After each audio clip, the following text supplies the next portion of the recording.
सब मिथिलावासी प्रणाम। एक उपनयन के गीत सुने जाओ। दशरथ के चारू दुलरुआ मरब पर शोभे। दशरथ के चारू दुलरुआ मरब पर शोभे। आहे मरब पर शोभे। आहे मरब पर शोभे। आहे मरब पर शोभे। आहे मरब पर शोभे।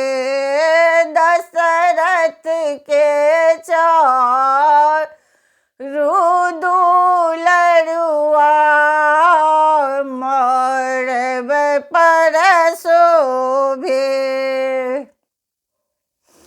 कहाँ शोभे मूजक डोरी। कहाँ शोभे मृग छाला। कहाँ शोभे मूजक डोरी। कहाँ शोभे मृग के छाला। कहाँ शोभे पियर जनुआ मरब पर शोभे। कहाँ शोभे पियर जनुआ मरब पर शोभे।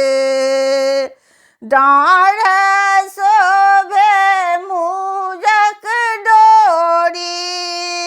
गला शोभे मृग के छाला।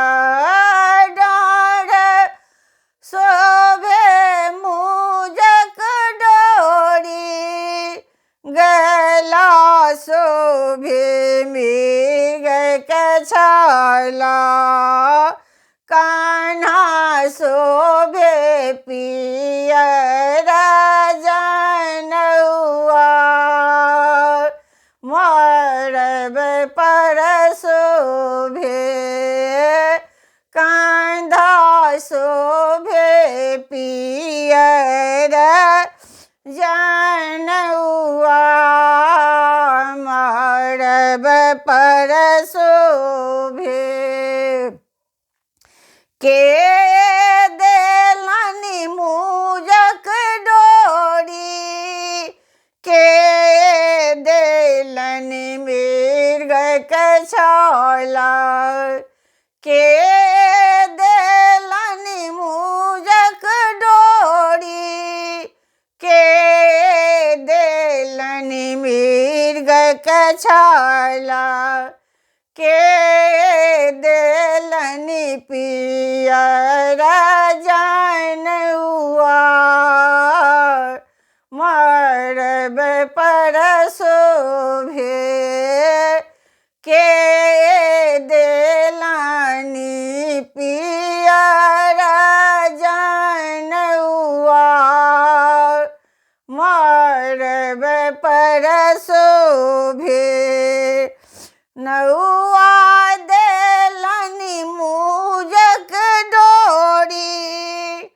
पंडित देलनि मृग के छाला।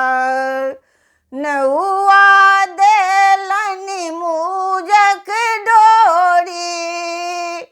पंडित देलनि मृग के छाला। बाबा देलनि पियर जनुआ मरब पर शोभे।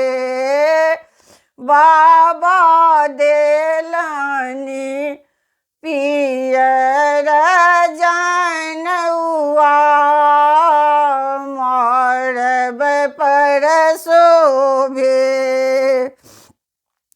टूटी गेला मुजक डोरी, फाटी गेला मृग के छाला। टूटी गेला मुजक डोरी, फाटी गेला मृग के छाला। रही गेला पिया रजनउआ,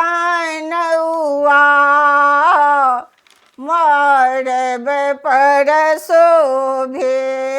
रही गेला पिया रजनउआ, मरब पर शोभे। दशरथ के चारू दुलरुआ, मरब पर शोभे। दशरथ के चारू दुलरुआ, मरब पर शोभे।